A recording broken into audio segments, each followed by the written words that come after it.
Horas Madita Salutna, saudara-saudara yang terkasih di dalam Yesus Kristus. Kabar baik renungan harian buat kita pagi hari ini. Firman Tuhan yang tertulis di dalam 1 Raja-Raja 2 ayat 3. Lakukanlah dengan setia kewajibanmu terhadap Tuhan Allahmu dengan hidup menurut jalannya dan memelihara segala ketetapan, perintah, peraturan, dan ketentuannya seperti yang tertulis dalam hukum Musa. Dengan demikian engkau akan berhasil dalam segala yang kau lakukan kemanapun engkau melangkah. Saudara, ayat renungan harian hari ini adalah pesan Daud yang terakhir sebelum ia meninggal dunia.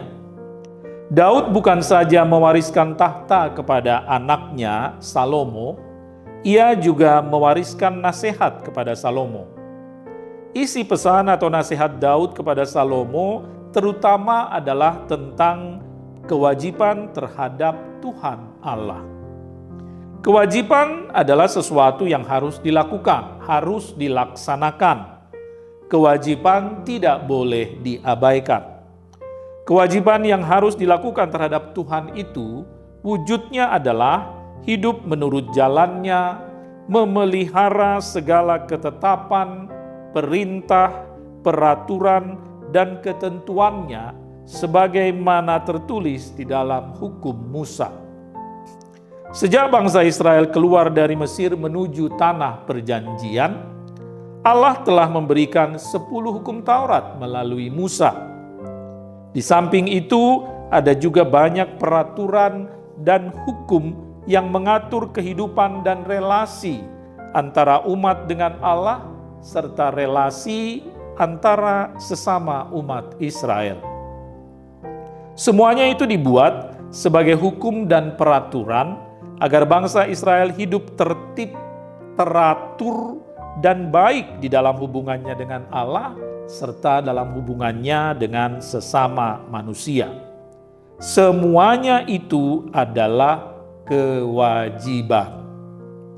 Terutama di dalam hubungannya dengan Allah, Raja Daud perlu secara khusus berpesan kepada anaknya yang akan menjadi raja meneruskan tahtanya, yaitu Salomo.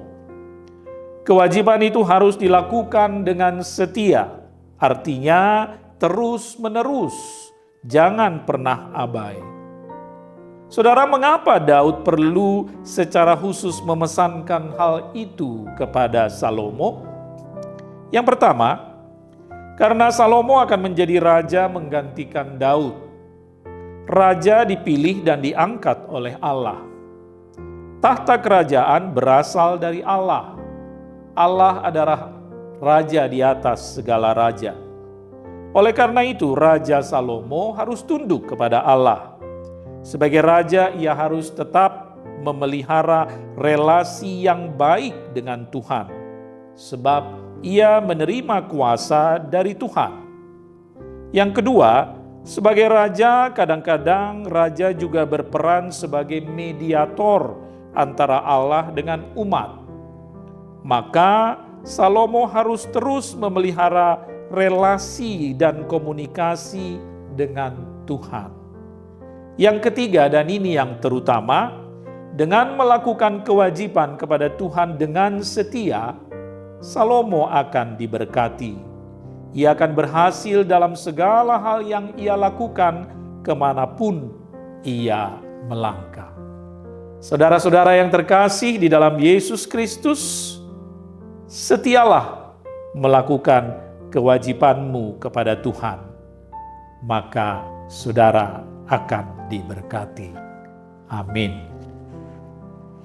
Terima kasih Tuhan untuk firman-Mu pada pagi hari ini. Ya Tuhan, lekatkan firman-Mu di hati kami. Ya Roh Kudus, tolong mampukan kami untuk melakukan mewujud nyatakan firman-Mu di dalam kehidupan kami sehari-hari. Melalui firman-Mu pada pagi hari ini, Tuhan mengingatkan kami agar seperti Salomo mengawali tugas kewajibannya sebagai pemimpin, sebagai raja, Daud menasihatkan kepadanya agar ia mentaati kewajibannya dengan setia mentaati kewajibannya kepada Tuhan. Biarlah firman-Mu memberi dorongan dan motivasi bagi kami Tuhan, di dalam melakukan segala tugas pekerjaan tanggung jawab kami pada hari ini, dengan tetap taat pada firman-Mu, taat pada perintah-Mu. Bapa dalam surga, kiranya firman-Mu memberi dorongan bagi kami, sehingga kami menjadi anak-anak Tuhan, menjadi pengikut Kristus yang lebih sungguh dan lebih setia lagi mengikut Engkau. Berkati kami semuanya Tuhan, jemaat-Mu, khususnya di HKBP Duren Sawit, mulai dari yang kecil, remaja, dewasa, sampai orang tua yang sakit. Kiranya Tuhan beri kesembuhan, yang berduka Tuhan beri penghiburan, yang lemah kiranya Tuhan beri kekuatan. Berkati para orang tua, beri hikmat dan akal budi dalam mendidik anak-anak. Berkati anak-anak kami di bangku sekolah dan bangku kuliah, agar mereka dapat melakukan tugas kewajiban mereka dengan baik, sehingga menyenangkan hati orang tuanya, dan terutama menyenangkan hati Tuhan. Berkati setiap rumah tangga kami Tuhan. Terima kasih Tuhan, sertai kami dalam setiap langkah pekerjaan, aktivitas, dan pelayanan kami sepanjang hari ini. Terima kasih Bapa, terpujilah nama-Mu. Dalam nama Yesus Kristus kami berdoa dan bersyukur. Anugerah dari Tuhan kita Yesus Kristus, kasih setia Allah Bapa, dan persekutuan Roh Kudus menyertai saudara sekalian. Amin.